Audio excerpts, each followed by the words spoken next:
Hey, thanks for tuning into the Weekend Rewind. Today's an episode with my dad. His name's Anari Hughes. I do a bit of an intro in a second. He's retired now. We had a really, when did he retire? A few years ago, but there was like a beautiful retirement party. I got to run a panel there, and then I organised a surprise reunion video where I got a lot of his ex-colleagues, his former mates from Wales, to provide video messages as a surprise. And it was just a gorgeous night. Anyway, he's doing really well post-retirement and enjoying his duties as grandfather to our dogs, Quincy and Milo. Enjoy the listen, and I'll speak to you tomorrow. I thought I would bring someone on the show today who has literally known me my whole life. Today, you'll be hearing a conversation I had with my dad, Anari Hughes. This isn't a self-indulgent thing, though. I haven't done this to record family memories. We are definitely keeping this on topic for you. You see, my dad is a civil engineer, but some of my earliest memories were watching him prepare for conference speeches. He would have his palm cards ready weeks prior to giving a big presentation. And I remember he would sort of pace around the house, practicing his speech, using his hands. And that's where I sort of developed or noticed how important it was to do your prior planning. Now, what I love about my dad is that, well, from a professional point of view, his background is in the technical field, being in a civil engineering asset management role, but he's learnt over the years that it is all about the people. And you'll also still hear he has his accent. Dad was brought up in West Wales. It's a really beautiful and underrated part of the world. If you ever get the chance, West Wales is beautiful. Now, Dad was the winner of the Queensland Water Professional Award back in 2017, which his colleagues nominated for. And Dad doesn't know this, but I snuck into his application to get some professional information that I could share with you on the podcast today. So here we go. Based in Brisbane, Anari Hughes has been a highly valued Cardno employee for 20 years and has almost 40 years experience in all aspects of the infrastructure lifecycle gained in the UK, Middle East, Papua New Guinea and Australia. Aneurin remains one of the most trusted advisors in the Queensland water sector and is called upon by his peers in government, utilities and other organisations to lend his knowledge and expertise to improving the management of water, utilities and assets. While it can be argued that Aneurin has been fortunate to find a cause in which he believes which aligns with his profession, the truth is that his contribution goes well beyond the 8 to 5. Dad starts work each day at 6 a.m. and finishes at 6 p.m. if all goes to plan. The extra hours in the day are spent mentoring up-and-coming water professionals, responding to the queries of the many contacts he has made in the water sector throughout the years, and keeping up with contributing to the knowledge base of asset management and the water sector. While I don't have the same really, really hard work ethic, I don't do 6 a.m. to 6 p.m. days, we do have other similarities, and you'll hear he became a civil engineer because it gave him the freedom and flexibility to travel around the world when he was younger.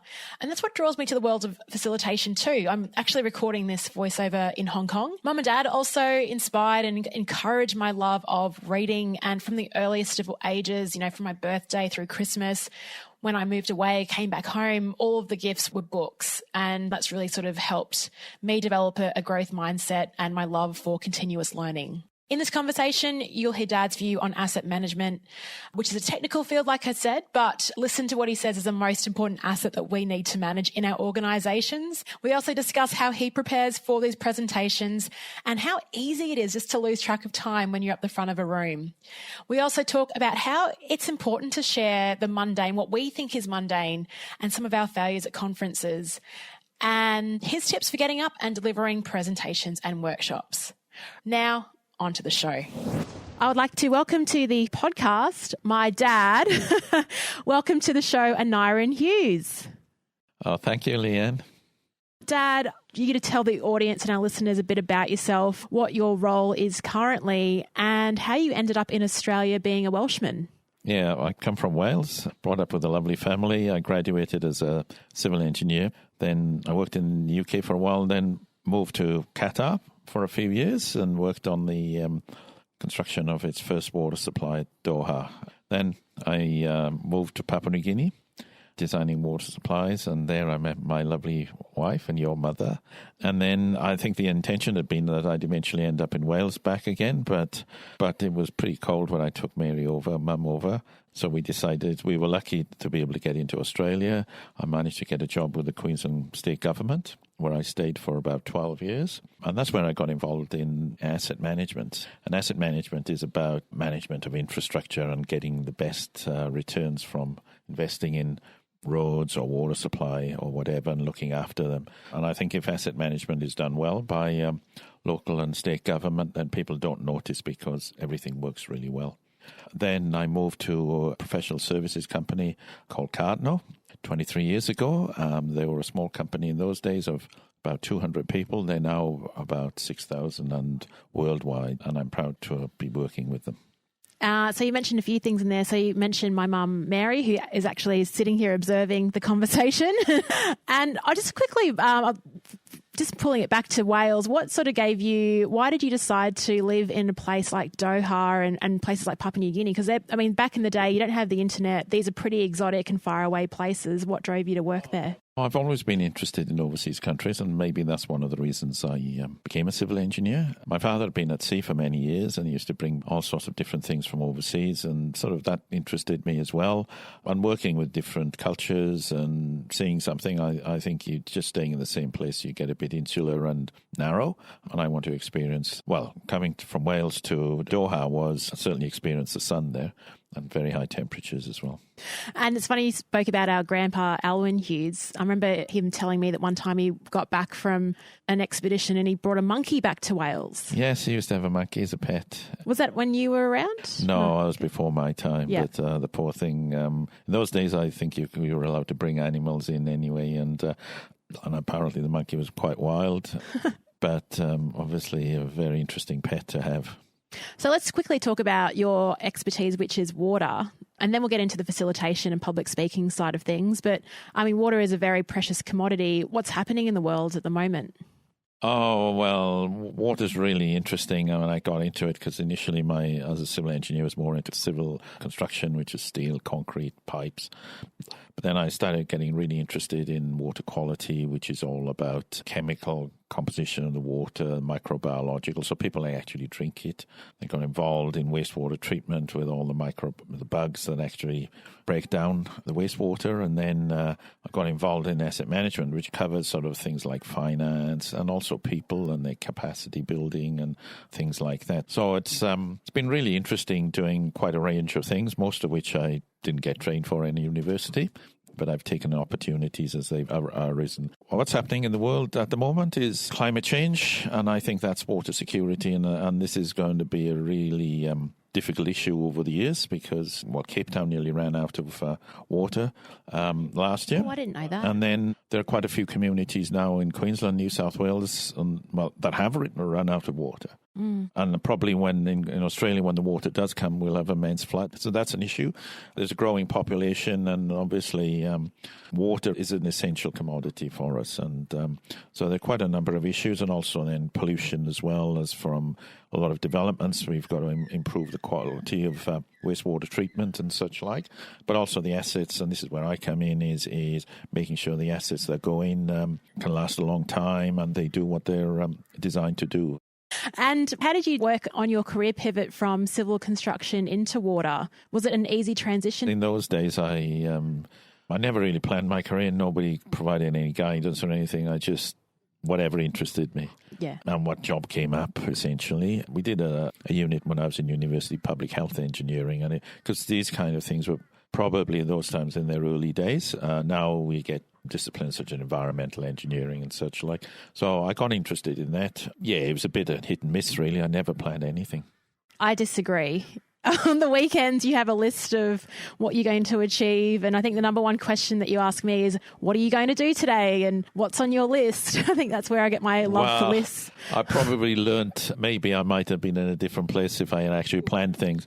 Well, actually, when I started off and I actually had a plan, I might have been in a different place. But I think I've probably done not too bad. I've enjoyed the work that I've done, the new organizations that I worked for. I've probably been very lucky with the people I've reported to, my supervisors and whatever. So I've always been pretty lucky in the people I've been working with. So I can't complain at all. And I know my limitations as well. I probably couldn't be a CEO of a large organization. I just probably don't have the personality for that kind of stuff. That takes over your life, doesn't it?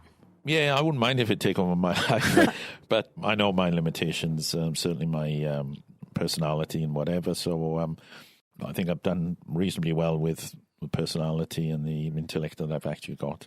And, well, you did. Yeah, so last year you were recognised as the Queensland's Water Professional of the Year. That was a really good recognition of your work. Well, that was a couple of years ago now. But yeah, that was fantastic that I did get recognised. And certainly there's lots of probably other people in the around Queensland who probably could have got the award and whatever, but it's great to be recognised and I'm quite proud of it. Good job.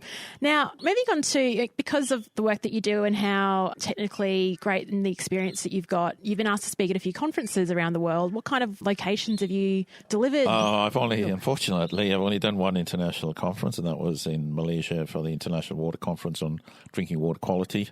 That was back a few years ago. But I'm probably the last 30-odd years, on average, I've done probably presented at least one or two conferences a year.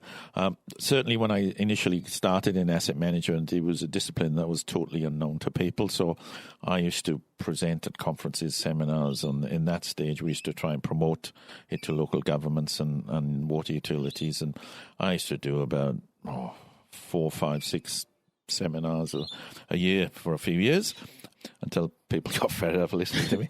But usually I try and do 1 or 2 conferences a year, and usually they tend to be national conferences like Ozwater, which is the Australian Water Association, the Australian Asset Management Council, done papers on that, and sometimes Institute of Public Works Engineers. And then sometimes I've done the odd seminar in Queensland or whatever. So in fact, I'm giving a presentation for local city councils, Engineering Leadership Forum in a couple of weeks' time. Oh, great. So how are you preparing for that one? Well, I have prepared. Well, obviously, they gave me carte blanche on what I talk about. And of course, I'm going to talk about the 30 years I've been involved in asset management. Oh, awesome. I've prepared the slides, the PowerPoint presentation, and I've done that. So I like to do things pretty early in the piece. So it gives me time then to think about it, and I'll be practicing a few presentations because I appreciate the fact that people will have to listen to me for about 20, 25 minutes. They're taking up their time. So I need to make sure then I'm prepared and giving something that's hopefully of value to them. I do remember when I was younger, this is probably where I developed my work ethic for preparation. I remember you walking around the garage at our old house and you had your palm cards and you were using your hands and you were just pacing it up and down the garage, just practicing. Is that something that you still do? Yes. And I time myself because obviously it's important to, when you're listening to someone, time sometimes seems to go by slowly, but when you're up there on the stage, it really, you can grossly underestimate how quickly time goes. And there's nothing worse than when you're trying to get your final message across that you could be cut off because you've gone well over time. And certainly I think that's important that you keep to time because there are other people that are coming behind you. And I've been at conferences where my time's been cut because the people ahead of me went well over time. And I felt that was pretty poor. Disrespectful. Yes. I remember one presentation was a few years ago during a World Cup. You used an analogy of the Iceland football team. What was the point you were trying to make by talking about them? What I was trying to do was talk about was in asset management, it involves when you design and construct infrastructure, there are stages in the process. So in asset management, you've got to involve lots of people. There are people operate and maintain. You've also got to consider the people that support you, the people that train the staff and everything else. So what I was trying to get across is it was, you needed a team approach. And Iceland had just beaten England. Iceland has a population of 300,000. England's got a population of about 50 million. And obviously a far more sophisticated team. And they've got a lot of stars. But I was trying to get across that Iceland was a star team, which more than often defeats a team of stars. That's good. An old sports analogy, but that's what I was trying to say. And at that stage as well, I should have mentioned that. Also mentioned Wales, who came to was in the semi-final of the Europa Cup that year as well. So all your favourite teams. Yes. And wasn't the Iceland coach like a dentist or something? Yeah, part-time pharmacist, I think. So that's crazy. So whereas the England team were earning something like $200,000 a week. I think the Icelanders, they had quite a few players, but they weren't at the Premier League status. So it was just good, the fact that they actually worked together. And I think that's all important in every organization, that people overcome the negative human traits of ego and such like, and work together for the common goal of the organization. And that was a really interesting analogy that you pulled in. How did you identify that, or where do you get your stories from? Do you look for them, or do they just hit you? I used to read a lot in the bus, and I used to pick that up from reading a lot. I still read a bit, but I listen to a podcast now, and I sometimes just pick up ideas, and sometimes I just listen to it, and it's interesting. But then there's sometimes the odd speaker or the odd concept, and you think, well, I need to follow this up a bit more. And that's where I get these ideas from. And obviously, if I'm going to present somewhere, I start focusing on what can I use. And sometimes I've got that noted from some time ahead, and other times, I've got to start looking for it. But when you start looking for something, sometimes you can never find it. Sometimes you've just got to take the opportunity and keep your mind open and say, well, this could be useful sometime in the future. So I always try technical papers or anything, I always try and save them somewhere so that I can sort of reference them sometime, because there's so much information around now that you can access. You just need to be able to know where to find it. And sometimes, unless you grab it while you can, you'll never find it again. Yeah, that's true. And you can't even search your memory bank for it. Well, that's right, because sometimes I go back to things and I thought, hang on, I'd forgotten I even had it. So even papers I used to have, and I think that was really interesting, but I hadn't realized that I'd had it. So when you're at these conferences, these presentations and yours in the audience, what kind of frustrates you about the people presenting? I mean, we can talk about frustrations. What's also good? What do you like? But let's start when you're seeing someone present that's from a technical field. What are they not doing well? I think sometimes they do PowerPoint and they've got slides that are totally illegible. They try and fill everything in and they're virtually reading from it. You know, you get speakers who seem to be don't look as though they put the effort into actually, they haven't prepared or they've gone well over time. Sometimes it's an interesting title, an interesting abstract, and then when you get there, you think, well, hang on, I could have learned that straight out of a textbook. Yes. To be fair, I think the standard of presentations in conferences has probably improved over the years. I think maybe one day we'll move away from PowerPoint. I hope so. Yes. But I think the standards are getting better. I think these days people at universities or even schools now are taught how to present and stuff, whereas we had to teach ourselves when I got started. On that note, what kind of resource helped you develop your presentations before the internet? I did have a good book, and unfortunately, any good book I have and I lend to people, I never get back. But I did manage. I bought a book on how to present, and this is going back quite a few years, and it was about keeping the key points and everything else, and having palm cards and all this kind of stuff, and I've used that, and then obviously it's practice that makes selecting a conference then where you think they're going to be interested in what you're talking about and understanding what the audience is. And because obviously you can be at a conference and presenting something that's really interesting, but the people that are attending are not particularly interested in that topic. Yes. So making sure that the topic's relevant to the people attending. Yeah, and what we used to also do is to get a conference paper in, we'd look at what the key themes of the conference are and make sure that some of those things are in the actual... tied in. Tied into the abstract. So obviously, because people review these things, but then obviously deliver on that as well. So it's no good just getting a paper in and then finding it's totally irrelevant or to the theme of the conference. If we do have listeners that are in these technical areas that do want to start presenting at conferences, is that a little tip for you? So making sure that your paper matches the theme. How else do people get their foot in the door? There's a lot of interesting things, and there are some people who can see that what they do is interesting. A lot of people think that what they're doing is mundane and it's whatever, but really there's usually something in there. And sometimes it's the mundane that we don't see at conferences. What does frustrate me at conferences now is, especially with these organizations who want an image, it's all about the great things they're doing. Very few people actually talk about some of the failures that they've had. So you really don't know. So they promote the organization, but not necessarily getting across some of the failures they've had as well. And really, we learn from the failures as much as from the successes. But then some of the presenters, and this is what probably I do, is maybe gloss over some of the failures, challenges in the paper, but then talk about it in actually when you're presenting. So nobody's going to sue you after the event. unless it's being live streamed. And anyway, Yeah.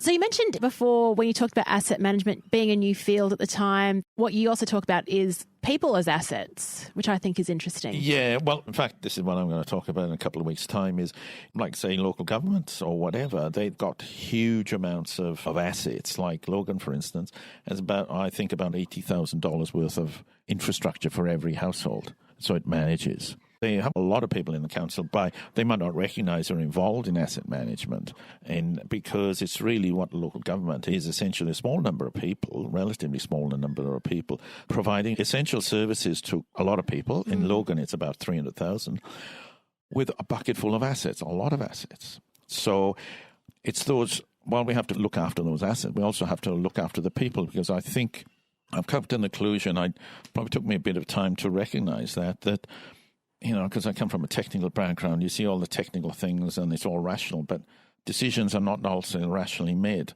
But also, you go to one organisation. I used to find out working with one organisation, you think, oh, these people are doing some fantastic things, and then you go to some other organisation that seems nothing would be done. Or you go to an organisation which was doing really well, you come back a few years later because one or two key people had left, and things that actually weren't being done. So what was the difference? The difference was things like leadership, but also people and their capability and motivation and whatever. So to me, the most important asset any organization's got, and even if you've got lots of infrastructure, are the people actually who are managing it.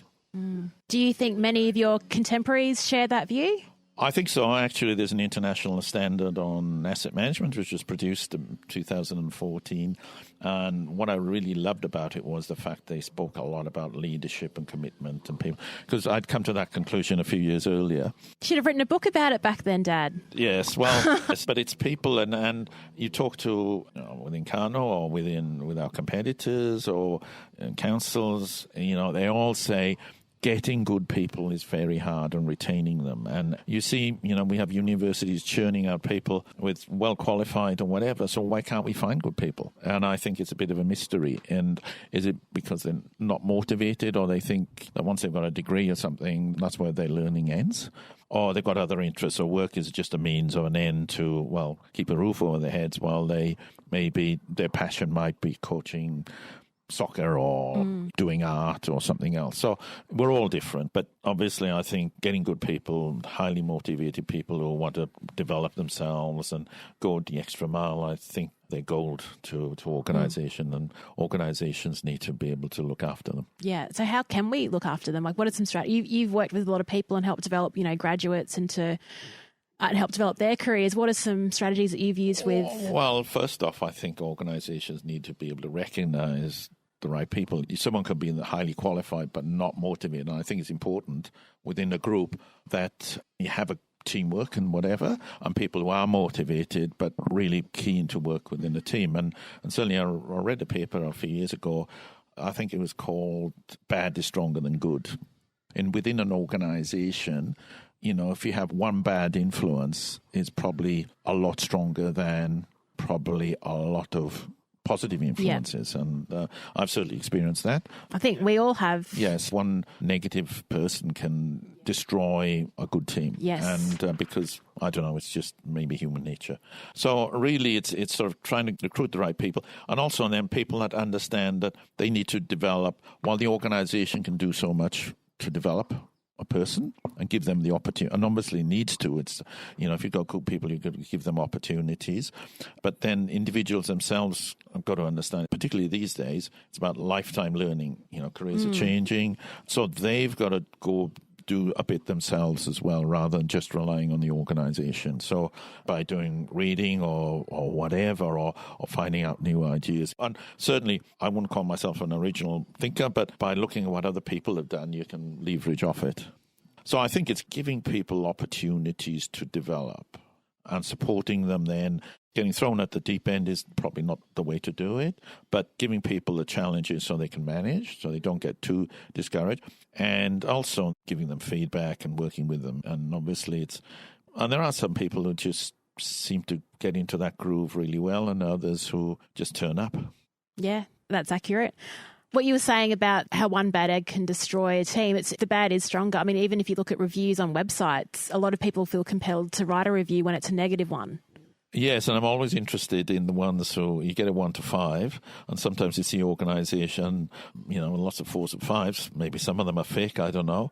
But there's always a percentage that give for 1. Yeah. And I think some of these people must be going through a living hell because, it's probably the same people that give a 1 to everybody. Yeah. I don't know. Yeah. There must be some default value where it doesn't matter what you have, there'll be a certain percentage that'll always give you a bell 1. Curve. Yeah. Well, a negative bell curve in some way, yeah. Yeah.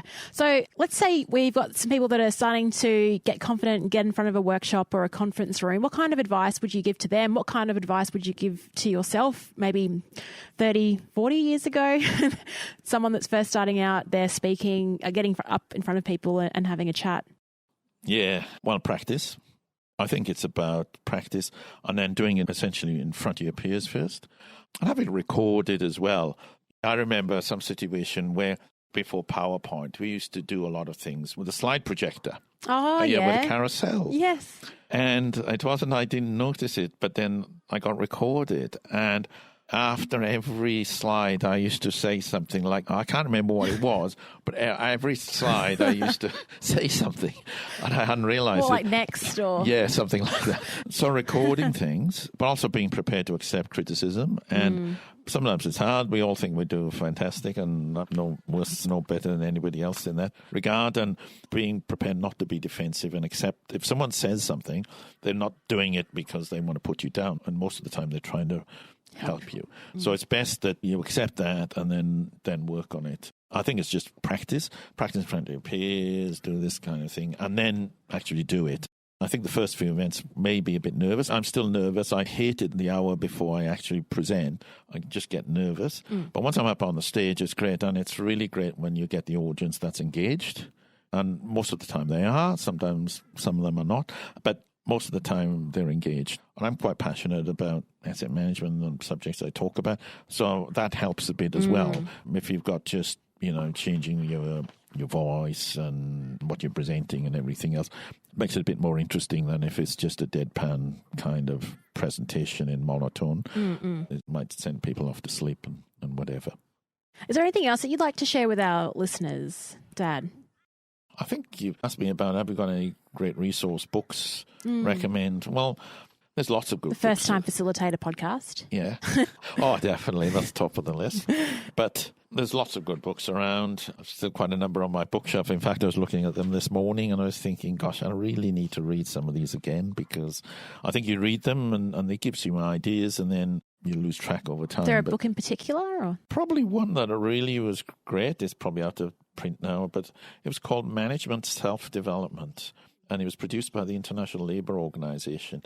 I got it from the library and then I bought it. And it really helped me a lot. It's got some really good advice. And I brought it out this morning and I was thinking, I really need to read this again. There's really simple advice, but it was really good. It talked about things like, as we accept criticism, it talked about the two halves of our personality, what they call the angel and the beast, and how the angel saw criticism as being a means of growth. The beast was more about criticism and then negatively reacting. But there was a lot of good things about keeping notes and reflecting and everything else. And probably a lot of that's now being transferred to other kids. Because a lot of the things that come out that probably were known years and years ago, they get regurgitated and whatever. But that was probably a really good one. But I read a lot of books on my time and probably should be reading them again. Yeah, and that's where I think I get it from because I love reading books too. And I think I've got a few of your books at my place still. Yes, well, as I said, all the good books I've got I can never find because I've lent them.